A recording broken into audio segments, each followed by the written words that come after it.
I apologize for the mess in the background. I also apologize for myself. I just got done at the gym, but I'm not here to look pretty. I'm here to help you. I'm also not here to overdo the editing on this. This is just about the information. So if you want it, you have it. Here, let me shut my door.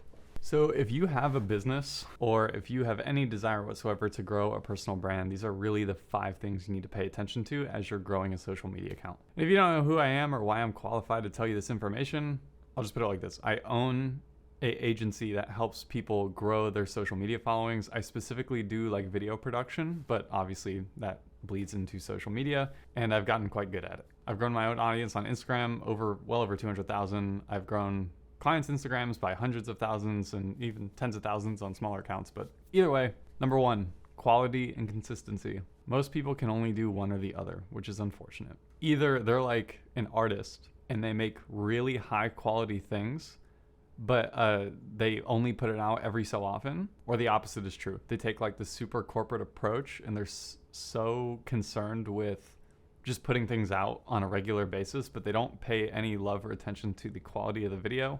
I've literally seen people do this before where they just like copy a corporate script in a minute-long video and put that out like anybody wants to watch it. You have to have a balance. You don't necessarily just want to be the selfish artist, I don't think, although that works for some people. I think you absolutely never want to be the purely consistent corporate person. You want to be somewhere in between where you can put time and love and effort into making something really high quality, but you also understand like the goal is putting things out on a regular basis. So do what you have to do that. Like for me, for example, I literally produce films for a living. I could make this into like a beautiful art piece and spend hours on the editing. But at the end of the day, like it's just about me putting out a video and helping you get the information you need. So I'm not going to bother. And I've heard Alex Hormozi talk about this recently at a conference that I was invited along to as a +1, if you're familiar with him.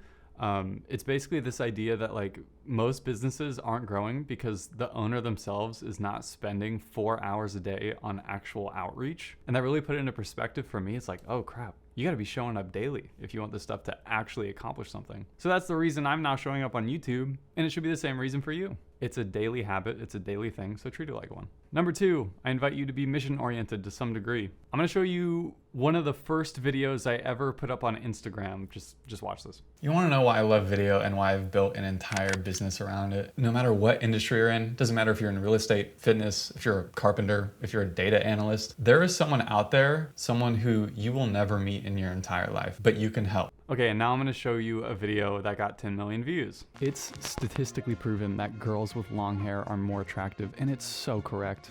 There's just something about long hair. And the funny thing is, that's not even true. I don't believe in it either. But I said it, and now, based on who you are, you're probably having some kind of emotional reaction to it.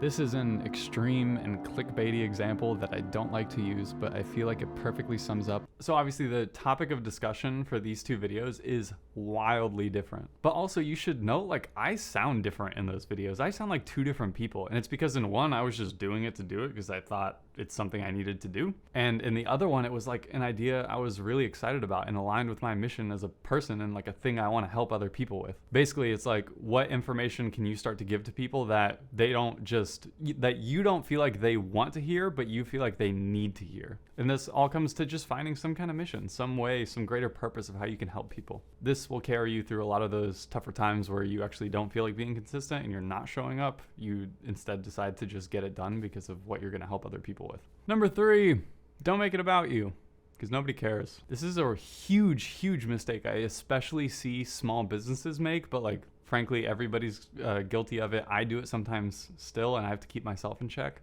But it's like when the algorithm is pushing your videos out, say on like TikTok or Instagram, you have to understand you are going in front of a complete stranger who has no idea who you are and frankly doesn't care about what you have to say.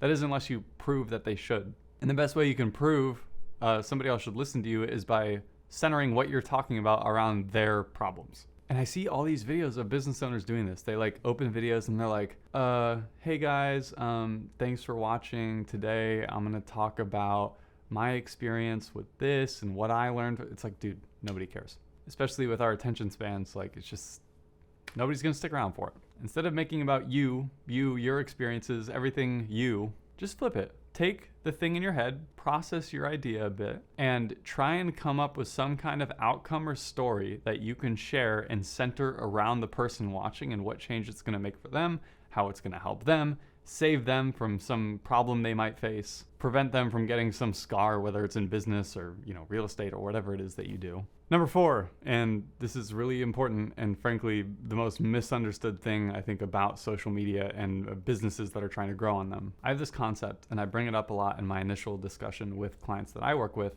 which is the idea of the 5 versus 5,000 mile famous effect. Most small businesses just need to be 5 mile famous. The issue is they see social media as this the grass is greener wonderland where if they could just figure it out, their business would somehow start thriving. And it's just not how it works. So there was a gym I had started working with many years ago, and I'm still friends with the owner.